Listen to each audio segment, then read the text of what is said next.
여러분 안녕하세요. 세라의 은혜로 살고, 네, 반갑습니다. 지난 시간에 이제 주제권이 시작됐습니다. 구체적으로 주제권이란 무엇입니까? 해서 첫 번째는 하나님을 최우선순위로 삼는 것입니다에 대해서 나눠봤었고요. 오늘은 두 번째 시간이에요. 하나님의 뜻에 철저하게 항복하며 사는 삶입니다. 신앙생활을 하다 보면 하나님 뜻과 내 뜻이 반드시 충돌하게 되어 있어요. 그럴 때 우리가 하나님 앞에 항복하는 거죠. 그리고 하나님 앞에 순종하는 겁니다. 에스더서 말씀에 보면, 에스더서 4장 16절에 보면, 당신은 가서 수산에 있는 유다인을 다 모으고 나를 위하여 금식하되 밤낮 3일을 먹지도 말고 마시지도 마소서. 나도 나의 시녀와 더불어 이렇게 금식한 후에 규례를 어기고 왕에게 나아가리니 죽으면 죽으리다 하니라. 여러분들 에스더서 말씀은 너무 잘 아시죠? 저는 제가 읽었던 성경 말씀 중에 가장 스펙타클하고 그리고 굉장히 그 사극을 보는 듯한 그 재미가 있는 성경 말씀이 에스더서예요. 우리 여러분들이 좋아하던 무슨 이산이라든가 아니면 뭐 동의보감이라든가 이런 것 볼 때 그런 그 느낌? 그런 감정? 감동? 거기에 이제 하나님의 것들이 세워지는데 너무 스펙타클하잖아요. 그리고 한 여인의 삶인데 그 여인이 얼마만큼 승리할 수 있는지, 그래서 저는 이게 더 와닿았던 것 같아요. 에스더는 왕후가 된 이후에 그 나라의 그런 왕들이 이제 생명의 위협을 많이 느끼기 때문에 왕 앞에 자유롭게 나갈 수가 없거든요. 왕이 허락하지 않으면 금호를 이렇게 내려서 그것을 면제해 주지 않은 한에는 절대로 앞에 나갈 수 없거든요. 이스라엘 민족들이 하만의 계략에 의해서 하만 앞에 인사하지 않았다라는 것으로, 모르드게가 인사하지 않았던 이유로 이스라엘 민족이 이제 멸망의 위기에 처해 있었죠. 그럴 때 모르드게가 에스더에게 나와서 너를 이렇게 왕후가 되게 하는 것은 이때를 위함이라. 네가 왕에게 나가서 이스라엘 민족의 그 생명을 구원하라. 이렇게 얘기했을 때 사실은 에스더는 이게 굉장하게 그 순종하기가 힘들었을 거예요. 왜냐하면 왕이 부르지도 않고 나갔을 때는 생명을 걸고 나가는 거거든요.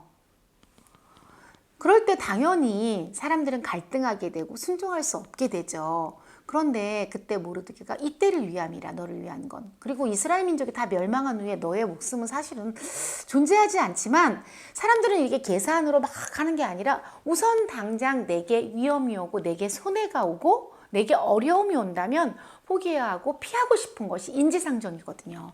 에스더 왕후도 그랬어요. 그러나 모르드게가 이때를 위함이라 이 말을 듣고, 그러면 이스라엘 민족들도 다 금식하게 하고 나도 금식한 연후에 왕 앞에 나가리라, 이렇게, 그리고 죽으면 죽으리라, 왕 앞에 나가겠다, 이런 고백을 하는 성경 말씀이죠. 그렇게 내 뜻과 하나님의 뜻은 그 이때를 위해서 에스더 왕후를 세웠기 때문에 나가는 거예요, 왕 앞에. 그런데 에스더는 나가기 싫죠. 나의 생명이 걸려 있으니까. 그런데 주님의 뜻이 그것이라 하니까 내가 죽으면 죽으리라, 항복하고 나가겠다라는 거거든요. 그랬을 때 하나님께서는 어떻게 에스더 왕후에게 역전에 하나님을 만나게 하셨어요? 에스더 왕후에게 왕이 이 나라의 절반이라도 주겠다 그랬어요. 이거는 어마어마한 그 고백이잖아요. 왕으로서는. 그 당시에 왕에게 여러 왕후들이 있었단 말이죠. 그 당시에는 왕후와 후궁의 개념이 없었다 그래요. 모두 다 왕후인 거예요. 그런데 이때 에스더 왕후를 왕이 찾은 지 이미 오래되었다고 성경 말씀에 분명히 나와 있거든요. 그 얘기는 뭐예요? 왕의 사랑이 떠나 있었다라는 거거든요. 그런데 정말 에스더 왕후가 죽으면 죽으리라 주님 앞에 항복하고 나갔더니 왕이 에스더 왕후를 보고 완전히 한눈에 반했잖아요. 또 첫눈에. 예전에 그 사랑이 돌아온 거죠. 그리고 찾아가겠다고 했을 때 에스더 왕후가 이제 지혜롭게 잔치를 치르고 이렇게 초청을 하는 모습을 보였죠. 그런데 왕이 어떤 고백을 했냐면 이 나라의 절반이라도 내가 주겠다. 무엇이든지 원하여라. 그만큼 사랑이 회복됐다라는 것이고, 또 에스더 왕후가 그 이스라엘 그 절기 중에 불임절의 주인공이 되었잖아요. 나라를 구원한 그 이스라엘 어머니가 된 거죠. 이스라엘의 어머니. 얼마나 이게 축복이에요. 그 국가적으로 명예적으로도 축복이고, 그렇죠? 그리고 한 여인으로서도 그 왕의 사랑을 되찾은 여인으로서도 축복이었죠. 하나님 앞에 우리가 이렇게 항복하고 나가면 처음엔 항복하기가 힘든 거죠. 우리 집사님들이 전사님 저 순종하기 싫어요. 저만 손해보는 것 같고요. 아니면 저 힘들어요. 제가 이렇게 주님 앞에 항복하면 너무 그 항복하는 그 자체가 너무 힘들고 나는 없어져 버릴 것 같아요 라고 이렇게 고백하는 고백들을 제가 많이 듣거든요. 이거는 우리 여자 집사님들만의 고백이 아니라 제가 이제 우리 남자 성도님들도 양육을 하는데 그분들도 고백이 똑같더라고요. 제가 이렇게 주님 앞에 십자가에 완전히 죽어져 버릴까 봐, 아니면 내가 완전히 사라져 버릴까 봐 두려운 거죠. 손해나니까. 그런데 그럴 때 주님 앞에 항복을 하게 되면 하나님께서는 에스더 왕후가 뒷방의 왕후가 되어서 왕의 총애를 받아야지만 그게 권력이거든요. 왕후들은. 그런데 왕에게 밀려나 버리고 뒷방 왕후가 돼버렸을 때는 얼마나 쓸쓸하게 아무 힘도 발휘하지 못하고 살아가야 했을 에스더 왕후가 정말 왕의 총애를 받게 되고 또 이스라엘 민족을 구원하고 놀라운 축복을 받는 그런 계기가 됐죠. 하나님 앞에 항복함을 통하여서 나타났다는 거죠. 성경에 또 이런 얘기뿐만 아니라 우리 예수님도 똑같았어요. 예수님도 사실은 십자가의 이 길을 가야 되는 것이 맞았으나 이 가는 이 길이 힘든 길이라는 걸 알았죠. 너무나 힘들고 어려운 길이니까. 그래서 어떻게 고백하셨어요? 아버지요, 이 잔을 지나갈 만하게 하시며 지나가게 하옵소서 그랬거든요. 그건 뭐예요? 내가 이 십자가를 지고 싶지는 않아요. 그러나 내 뜻대로 마시고 아버지의 뜻대로 하옵소서. 성경 말씀 보니까 누가복음 22장 42절에 이르시되 아버지여 만일 아버지의 뜻이거든 이 잔을 내게서 옮기시옵소서. 그러나 내 원대로 마시옵고 아버지의 원대로 되기를 원하나이다 하시니. 진짜 놀라운 고백이죠. 이 신앙의 고백이, 이 고백이 우리가 신앙생활하면서 우리 모두의 고백인 것 같아요. 사실은 아버지의 뜻인 거 알지만 하나님께서 순종하기를 원하시고 우리가 이것을 감당하기를 원하시는 것도 아시고 여러분들에게 봉사의 일이 왔을 때, 여러분들에게 하나님의 어떤 감동이 왔을 때 내가 이게 감당해야 되는 걸 당연히 알지만 이것을 그냥 지나가게 해주셨으면 좋겠다. 그 간절한 마음이죠. 주님도 똑같았어요. 그런데 내 뜻대로 말게 하시고 아버지의 뜻대로 하옵소서. 뭐예요? 주님 앞에 항복하는 거죠. 우리가 찬양을 하거나 기도를 할 때 이렇게 두 손을 높이 들고 찬양을 하거나 기도할 때 이렇게 기도하거든요. 그게 어떻게 보면 두 가지인데, 하나는 하나님만이 영광 받으시옵소서, 주님만이 영광 받으세요, 이런 것이기도 하고요. 또 한 가지는 항복을 의미해요. 하나님 저 두 손 들고 왔어요. 다 항복합니다. 이제 주님의 뜻대로 하옵소서라는 표현이거든요. 전쟁에서 싸움을 하다가 군인들이, 이제 병사들이 나 이제 항복해요 할 때 어떻게 해요? 두 손을 번쩍 들잖아요. 똑같거든요. 우리가 우리 하나님 앞에, 내 인생에 하나님 앞에 항복이에요. 이제 저는 없어졌어요. 주님 뜻대로 해주세요 할 때 우리가 두 손을 높이 들고 주님을 찬양하고 주님 앞에 기도하는 것도 그런 의미죠. 그래서 여러분들이 신앙생활을 하다가 주님 앞에 손을 많이 드는 게 좋을 것 같아요.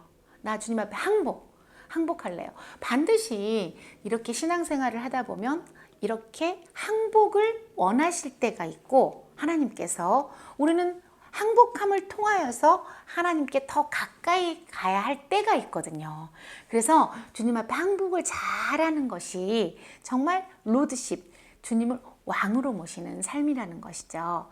제가 이렇게 이제 로드십에 대해서 그리고 또 이 주님을 왕으로 모시는 주인 되는 삶에 대해서 얘기를 하면 성도들은 되게 막연하게 생각해요.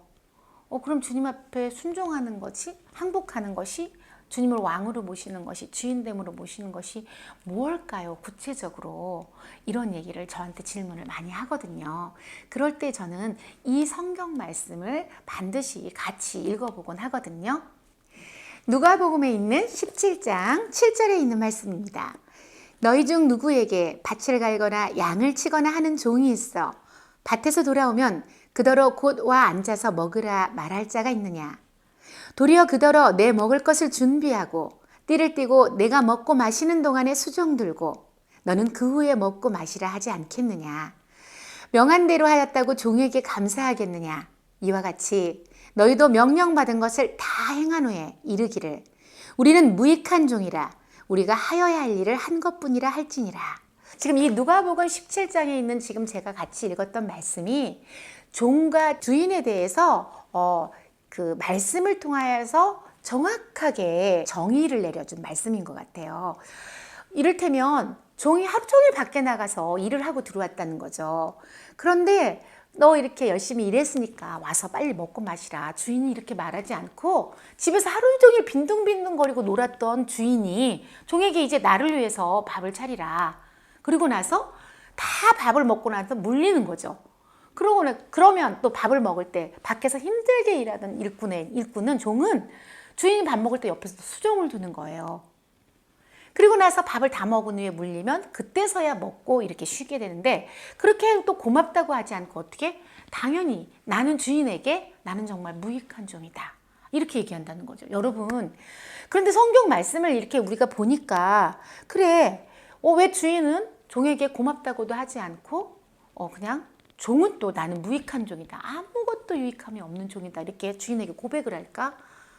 이게 맞다라고 여러분들은 쉽게 성경 말씀이니까 이야기하지만 실제로 여러분 우리가 주님 앞에 주님을 주인으로 모시는 삶인데 여러분들에게 봉사를 하라고 하죠. 일을 열심히 했단 말이죠. 그런데 또 시키는 거예요. 주님께서 또 감동을 주는 거예요. 너 또 이거 헌신해. 이것도 순종해. 그럼 주님 왜 저만 이렇게 자꾸 시키는 거예요? 나 못해요. 여기까지밖에 못해요. 이 종은 어떻게 고백했어요? 힘들게 밖에 나가서 일을 하고 들어와서 주인의 상을 차리고 옆에서 또 심지어 수종까지 들고 주인이 상을 물리면 다 그때서 먹고 그러고 나서도 주인이 고맙다고 하지 않고 당연하게 알고 본인은 무익한 종이라고 했다는데 우리의 모습을 한번 비교해 보세요. 하나님과 우리가 물론 이제 하나님 뜻과 우리의 뜻이 부딪혔을 때 항복하는 거 한 번은 괜찮아요. 그래 주님 뜻이니까 아멘. 그런데 주님께서 또 원하신다는 것이죠. 밖에 나가서 일하고 왔는데 또 상을 차리라고 그러는 거예요. 너 쉬어라 하지 않고. 그럼 또 상을 차리고 그 주인의 옆에서 또 수정 들라 하면 수정을 들고 그렇다고 해서 주님 그때서야 먹고 마시고 그런 다음에 주인에게 주인이 고맙다 하지 않고 나는 무익한 종이라고 말할 수 있는 우리여야 하는데 우리의 모습은 정말 그런 모습이 아니라는 거예요. 뭔가 하나님 앞에 뭐 하나가 하면 하나님 나 이거 했잖아요. 왜 또 나한테 이런 것을 요구하시나요? 난 순종할 수 없어요. 나 이렇게까지 했는데 저 집사님은 안 하는데 왜 저만 시켜요? 아니면 누구누구는 저 모습인데 왜 나만 하게 해요? 난 여기까지만 할래요. 난 여기서부터는 딱 그만. 왜요? 신앙생활조차도 내가 주인이니까 내가 순종하고 싶을 때 내가 항복하고 싶을 때만 항복하는 거죠. 주님 앞에 늘 언제나 우리는 무익한 종이라고 당연하게 그것은 하나님 앞에 우리는 종이니까 우리의 주인은 주님이시니까 그런데 우리의 모습은 신앙생활의 모습은 그렇지 못한다는 것이죠. 심지어는 인생도 내 것이지만 내 자녀도 내 것이어서 내 뜻대로 내 마음대로 하나님 앞에 영광 돌리는 것조차도 내 마음대로 영광 돌리고 싶어 해요. 하나님 나 돈 많이 벌어서 물론 좋은 마음이죠. 그런데 나 이렇게 물질로만 쓰임 받고 싶으니까 나 물질의 복을 주세요. 내가 고난당하는 것, 환난당하는 것, 힘든 것 난 싫어요. 나는 그냥 형통. 이 고난을 통하여서 극복하고 이겨내면서 주님 앞에 항복하면서 하나님께 영광 돌리는 삶. 주님은 그런 영광을 받으시고 싶지만 나는 이런 건 싫어요. 그 영광마저도 내 뜻대로 할래요. 내 자녀도 하나님 나는 하버드를 보내서 예일대를 보내서 하나님께 영광 돌릴래요. 우리 자녀가 힘들고 어려움 중에서도 진짜 좌절하지 않고 낙심하지 않고 포기하지 않고 하나님을 붙들고 승리해 가면서 하나님께 더디갈지라도 주님께 영광 돌리면서 하나님의 살아계심을 드러내는 그런 영광 나는 싫어요. 그냥 승승장구, 뭐 내가 원하는 대로의 삶, 그렇게 해서 영광 돌릴래요. 그거는 사실은 하나님께 항복하는 게 아니거든요. 내 뜻과 하나님 뜻이 있으면 내 뜻이 앞서는 거죠. 하나님께 영광 돌리는 것조차도 내 뜻대로 하고 싶어하는 우리의 모습.